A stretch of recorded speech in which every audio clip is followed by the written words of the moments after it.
देखिए, एक परिस्थिति है कि 2 लोग किसी ऑर्गनाइज़ेशन में काम करते हैं, संस्था में काम करते हैं। 2 लोग बैठे हैं और एक व्यक्ति आया, तीसरा व्यक्ति उसने दोनों व्यक्तियों में से एक व्यक्ति की बहुत तारीफ़ कर दी। तो अब इस परिस्थिति में क्या होगा? ये हो सकता है कि भई जिसकी तारीफ़ नहीं हुई, उसके मन में उस व्यक्ति के प्रति एक ईर्ष्या का भाव आ जाए जिसकी तारीफ़ हुई या उसके प्रति एक दुर्भावना आ जाए जिसने उस व्यक्ति की तारीफ़ की।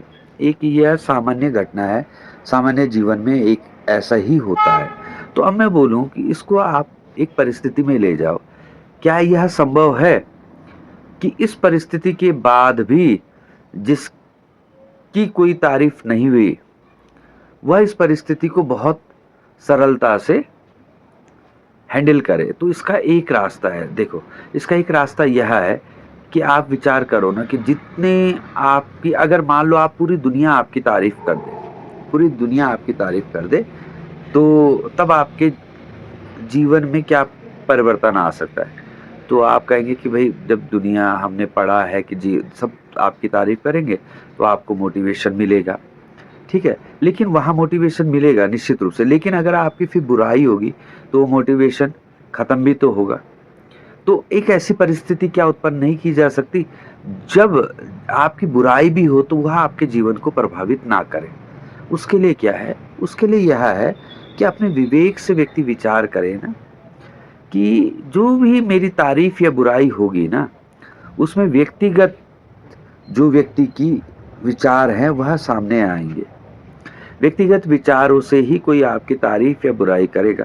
कभी-कभी तो कोई बुराई तारीफ़ इसलिए भी दूसरे व्यक्ति की कर देता है कि वो आपको जलाना चाहता है। तो मतलब व्यक्तिगत विचारों का इसमें रोल है और आप ये मान के अगर इस चीज़ से बच सकते हैं कि भई ये जो व्यक्तिगत विचार है ना वो रोज़ बदलेंगे। कभी आपका किसी के साथ व्यवहार कुछ हो गया तो कभी आप देखो कहीं जा रहे हो उन्होंने आपको पूछा नहीं तो आपके उनके प्रति विचार कैसे बन जाएँगे कि ये लोग तो ऐसे हैं वैसे हैं। और उसी समय कुछ ऐसा काम हो कि वो आपकी बहुत ज़्यादा केयर कर दें तो आपके विचार बदल जाएँगे। तो वास्तविक रूप से सच्चाई क्या है?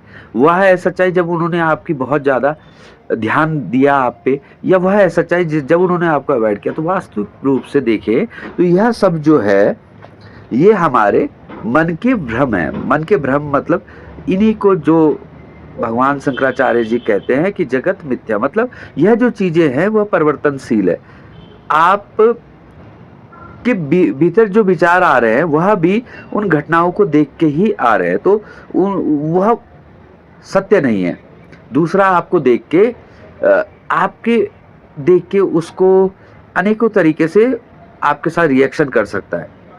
तो उसको सत्य नहीं मानना है ना। सत्य बात यह है जो हमने केस समझाया कि सत्य बात यह है कि भई आप यह विचार करो ना कि अगर आपकी दुनिया भी आपकी बुराई करे, लेकिन आप अपने जो प्रति एक आपके अंदर विश्वास है कि मैं तो सदाचारी हूँ, सद्व्यवहार करूँगा, बुराई कर रहे हैं तो यह इनकी हो सकता है कि कुछ चीज़ को देख के इनके मन में भावना आ गई वो असत्य है वो, बस यह भावना है।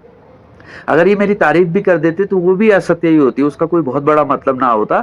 तो बुराई भी करें तो बुराई का तो क्या ही मतलब होगा। तो जैसे ही मतलब हम इस प्रकार की भावना बनाते हैं ना, तो इन चीज़ों का प्रभाव हम पे पड़ना कम हो जाता है।